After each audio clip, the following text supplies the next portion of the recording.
Sobat Maestro, sesaat lagi kita akan bersama-sama mengikuti program podcast Sukabawa bersama Gereja Isa Al-Masih Jemaat Maleer. Selamat mendengarkan.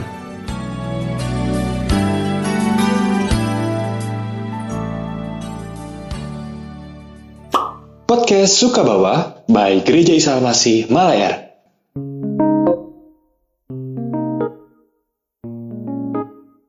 Selamat datang di podcast Sukabawa. Jadi another episode again with me Indra, dan gue selalu mengajak tamu-tamu dari teman-teman Gaya Maya. Jadi memang podcast Sukabawa ini tuh menceritakan tentang topik-topik yang sederhana, tapi memang narasumber-narasumbernya tuh ya gue gak bisa bilang ahli juga sih, cuma itu tuh jadi kayak ya teman-teman aja sih, teman-teman ngobrol ringan tapi harapannya ada value-nya ya. Jadi hari ini gue bareng sama Nathan. Halo dulu Nathan. Halo sama Nathan ya. Nathan ini dia concern di bidang multimedia di gereja kita di Gaya Maya. Jadi memang rasa-rasanya tadi yang gue coba discuss sama lo ya, gitu. Kayaknya kalau kita flashback ke 10 tahun lalu atau 15, ya 10 tahun lalu atau 5 tahun lalu deh, kayaknya kebutuhan tentang multimedia ini nggak begitu jadi concern ya mungkin. Kemudian setelah mungkin momentumnya pandemi sih gue rasa ya, akhirnya semua berjalan streaming sebagai akhirnya multimedia ini jadi sebuah aspek yang penting di ibadah. Bahkan ya kalau kita mau meeting atau apapun juga sekarang bisa by online. That's why Nathan hadir di sini bersama kita untuk ngobrol-ngobrol. Karena kita yang ngomongin tentang church and youth nih, kan? Jadi lu masih muda kan ya? Masih. Meskipun tidak, ya nanti bisa lihat di YouTube-nya gereja kita nih. Ya. Tapi buat para pendengar podcast ke bawah nih, Nathan masih muda ya. Umur berapa kan? Mungkin 21. Nama lengkap lu siapa? Nama lengkap Nathan Andrews Susano. Nathan Andrews Susano. Iya. Nah, gue tuh kalau ngomong church and youth, kemarin gue ngobrol sama Bang Sam, kita ngomongin tentang gimana kita bisa dilihat dengan youth. Nah, ini kan lu youth nih. Iya. Jadi gue pengen ngobrol sama lu langsung, dan lu di usia yang produktif nih, usia produktif kan. Akhirnya lu mau memilih untuk loyal dan juga mengerjakan hal-hal di gereja gitu. Nah gue kepo aja sih sebenarnya kalau bisa dilihat. Iya tuh biasanya kalau punya perjalanan karir tuh opsinya pasti gue yakin karir tuh ya ke perusahaan gitu ya, atau pas sekarang di zaman agensi ngerjain dengan sosial media gitu kan ya. Terus atau mungkin ya beberapa temen gue juga di kafe, coffee shop dan sebagainya, atau mungkin beberapa jadi influencer ya, ada banyak lah pekerjaan zaman sekarang. Tapi Nathan ini memilih untuk di usia produktif ini ya di gereja, membantu gereja. Dan tadi gue tanya seperti sebelum podcast ini, gimana lo kalau nanti manjang ngerjain banyak hal di sini, lo opsi yang enggak? Dan jawaban Nathan tuh kalau selama gereja membutuhkan dia siap. Ya maksud gue gokil sih sama respon itu. Ya itu bukan pasang ya? Enggak pas, tapi ya apa asal Nathan? Maksudnya mau untuk berkecimpung di dunia gereja ini. Meskipun ya gue akui, Nathan memang pegang anak muda ya. Anak muda pasti lebih kepegang soal hal seperti itu. Tapi why church gitu kalau kita ngomongin soal karir lu atau mungkin juga perjalanan hidup lu, khususnya berkaitan dengan jadi seorang yang full time lah bisa dibilang ya. Apa nih alasannya? Yang pertama ya emang karena mungkin emang kuliah juga ambilnya teologi ya. Oke. Nah terus dan yang kedua, mendapat passion buat di multimedia itu waktu di Jakarta, waktu lagi praktek. Oke. Dan terus kayak ternyata multimedia ini tidak semua orang bisa dan tidak semua orang mau belajar. Tidak semua orang bisa dan tidak semua orang mau belajar. Kayak. Nah jadi yang bisa ya teruslah upgrade gitu. Terus kalau misalnya yang belum bisa, nah kita ajarin lah buat mereka. Nah, jadi saya juga punya hati buat masih tahu nih orang-orang yang belum bisa dan mau belajar untuk ngajarin tentang multimedia. Oke. Gue suka sebenarnya tidak semua orang bisa dan tidak semua orang mau belajar tentang multimedia, karena yang pertama mungkin kode pelayanan atau tentang multimedia kan di belakang layar. Iya. Ya gue nggak ngebahas tentang siapa yang lebih besar kelihatannya gitu, semua pelayanan sama gitu, cuman memang nggak kelihatan yang multimedia. Terus juga ada proses-proses kayak syuting, belakang layar, editing. Mungkin orang nggak lihat ya susahnya editingnya, datang editing dan sebagainya. Yang orang tahu ya udah dalam bentuk video, dalam bentuk segala sesuatu. Jadi memang pure ya hati ya, hal yang membuatku mau di bidang ini. Nah, jauh sebelum kalau kita ngomongin soal search engine juga nih, ngomongin teologi nih. Ya, balik lagi pilihan jurusan kampus tuh banyak ya. Iya. Kalau kita ngomongin soal prospek, orang bisa nanya, kenapa orang tuh memilih jurusan kampus karena dia nanti setelah lulus tuh bisa jadi apa kan? Nah, apa yang mendasari lu mau untuk masuk teologi ya gitu? Apakah memang dari kecil gitu ya kan? Gue dulu pernah fun fact di zaman dulu gue pernah nanya, dia jarang menjadi pendeta. Sebelumnya arsitek sih, pas gue bilang menjadi pendeta itu spontan aja keluar gitu menjadi pendeta, karena gue zaman dulu rajin banget sekolah minggu gitu sebenarnya. Meskipun ya di dewasa ini ya agak jalan yang gue ambil mungkin tidak teologi ya gitu. Gue belum tahu gitu, tapi ya kenyataannya gue di dewasanya juga dekat dengan komunitas gereja. Tapi kan lu murni teologi nih, apa yang menjadi pertimbangan? Pertama sih emang nggak mau di teologi ya, cuman maunya di musik awalnya. Oke, lu suka musik ya? Suka musik, dan emang udah keterima juga di salah satu universitas. Jurusan musik gereja. Oke, masih nyambung sama gereja. Masih nyambung sama gereja, tapi di musiknya, karena kayak dulu tuh masuk kuliah juga menghindari matematika. Sama. Nggak jauh beda. Ya. Nah, terus pengen ngajar nih. Nah, punya rasa pengen ngajar, dan ternyata pelayanan tuh nggak cuma di musik gereja aja gitu. Oke. Dan ngajar juga nggak mesti di musik gereja gitu. Dan terus ya setelah perenungan beberapa lama lah, jadinya pindah nih ke jurusan yang lain gitu. Dan sekarang ambilnya pendidikan agama Kristen. Bisa ngajar juga ke murid-murid secara formal ataupun informal seperti sekolah minggu. Tapi ada hal yang lu sesali nggak dengan pilihan lu? Nggak ada sih. Karena sejauh ini kayak udah di tempat yang benar gitu, udah di jalan yang benar, udah nggak mungkin kayak salah gitu, apalagi ngikut Tuhan. Percakapannya udah kayak gue ngobrol sama guru agama bener. Akhir-akhir ini kalau kita ngomongin church and youth nih kan, kalau kita dulu ya kita melepas dulu sejenak tentang lu yang mengerjakan sesuatu di gereja ini ya. Tapi kita ngomongin lu yang masih gitu ini, bagaimana lu melihat gereja gitu, ya terlepas kalau ngomongin zaman sekarang ya. Ya ada banyak alasan untuk lu tuh sebenarnya, apalagi anak muda ya, ada banyak alasan untuk lu nggak ke gereja kan sebenarnya.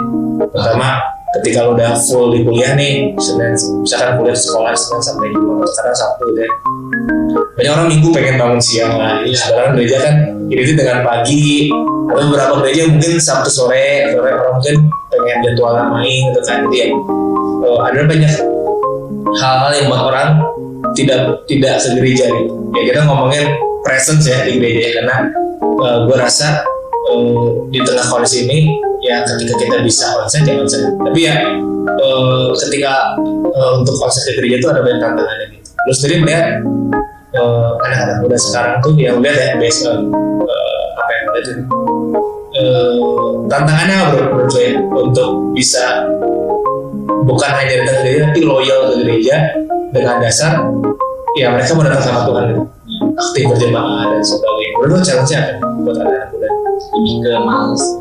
Nah, semua orang juga ya termasuk saya sendiri juga males tuh tantangan pertama lah. Kayak kita buat bangun datang ke gereja aja itu udah kayak sesuatu yang luar biasa sih. Terus tantangannya mungkin ya ke satu ya malas itu, lawan rasa malas dan tujuannya sih. anak-anak zaman sekarang kan tujuan ke gereja apa sih? Biasa kalau misalnya Sabtu malam ibadah, Sabtu sore ibadah, maunya apa sih? Mereka maunya cuman kayak keluar malam mingguan sama temen. Ya, kebanyakan masih ada yang mikir kayak gitu. Terus kalau misalnya ibadah minggu nih, biasa anak muda nih masuknya yang siang kan, jamnya yang siang, nggak pernah yang pagi. Tapi kalau saya sendiri lebih senang yang pagi karena lebih senang aja, ya lebih fresh gitu. Bangun, terus ke gereja, melayani Tuhan, terus dapat sejahtera sendiri, pulang tenang gitu. Oke. Paling ya mungkin buat anak zaman sekarang lebih ke mindset sih. Oke. Nah gimana? Lo kan berarti lo mengakui karena rasa masuk dari diri lo ya. Gimana cara lo bukan melawan? Ya bisa dibilang melawan atau mengantisipasi apa yang lo lakuin? Buat rasa malas sendiri nih ya. Contoh bangun pagi ya. Ya, bangun Pagi pagi. kan challenging banget ya. Ya. Kalau bangun pagi lebih kayak pengen buat melayani Tuhan gitu. Terus nggak cuma itu, pengen kayak ya kalau aku sendiri gitu, challenge sama temen-temen yang datang buat pelayanan itu kayak, aduh, malu nih kalau orang lain datang duluan. Oke. Jadi pengennya datang terus pertama terus. Gitu. Nah itu juga kayak pelayanan juga nggak cuman kita formalitas gitu datang, tapi kita datang emang karena kita pengen melayani Tuhan dengan sepenuh hati. Di luar pelayanan lo ya gitu ya, ketika lo melayani di sini, gue suka interesting dengan bagaimana anak muda gereja itu bergaul di luar gereja. Menurut gue interesting sih ngomongin soal anak muda yang bergaul di luar gereja, karena ada hal-hal yang gue rasa di gereja diajarkan dan sebagainya. Kadang ya ketika kita keluar gereja itu tuh bisa berbeda gitu ya. Apa yang ada terjadi di dunia luar sana sama di sini itu bisa jadi berbeda gitu. Nah lu merasa gak ketika lu ada di dunia pelayanan ini, ketika di luar sana lu merasa kayak tiba-tiba gitu ya, kayak membatasi diri dalam soal pergaulan, lu merasa kayak kayaknya jadi gak bisa terkenal di sini sih. Menurut lu itu hal yang serba salah juga? Ya serba salah, cuman kayak lebih baik kalau kita bisa menghindari orang-orang yang negatif, tetapi kita juga bisa mempengaruhi mereka yang negatif jadi positif. Apalagi kalau main anak muda gitu kan, ya sekata dua kata omongan kasar pasti keluar. Nah, gimana sih caranya? Ya mulai dari diri kita sendiri. Gimana kita nggak ngomong kasar, nggak berlaku nggak sopan gitu sama orang lain. Dimulai dari diri kita sendiri. Oke. Tapi ya menurut gue ya, ketika kita ngomongin soal pergaulan, justru seharusnya kita tuh tidak, ya gue mungkin mengambil bahasanya bukan membatasi, tapi lebih ke filter ya, lebih kayak gitu ya. Mungkin seharusnya justru kita tuh ya ada kita ya untuk apa, bagaimana terang bisa menerangi kalau di tengah-tengah terang ya itu kan hasil di tempat yang gelap. Jadi memang goalsnya kita ada sebagai terang terang tuh hadir di situ gitu ya.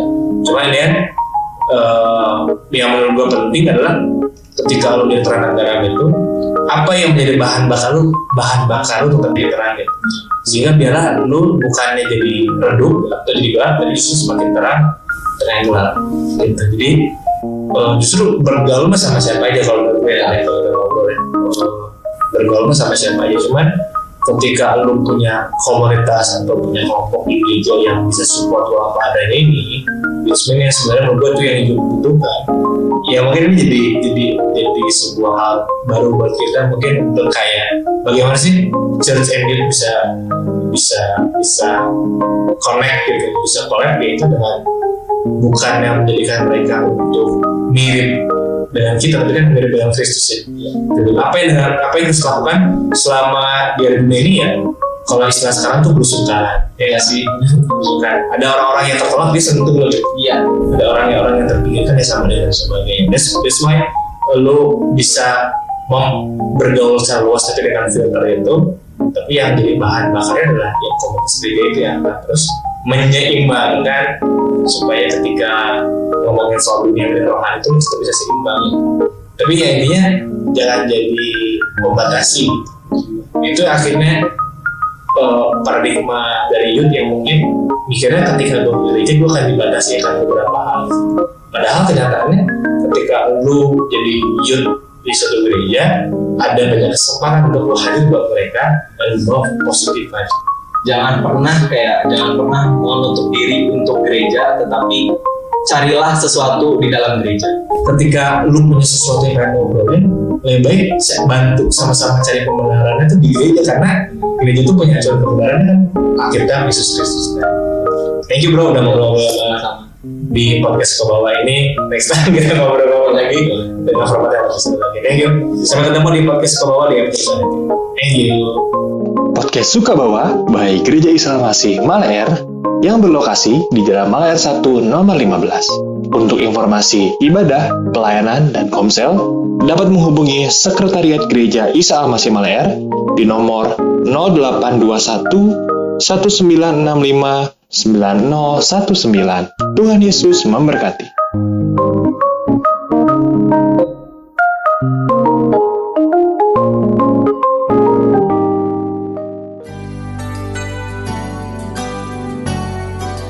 Sobat Maestro, Anda baru saja mendengarkan program Podcast Sukabawa bersama Gereja Isa Almasih Jemaat Maleer. Terima kasih atas kebersamaan Anda. Tuhan Yesus memberkati.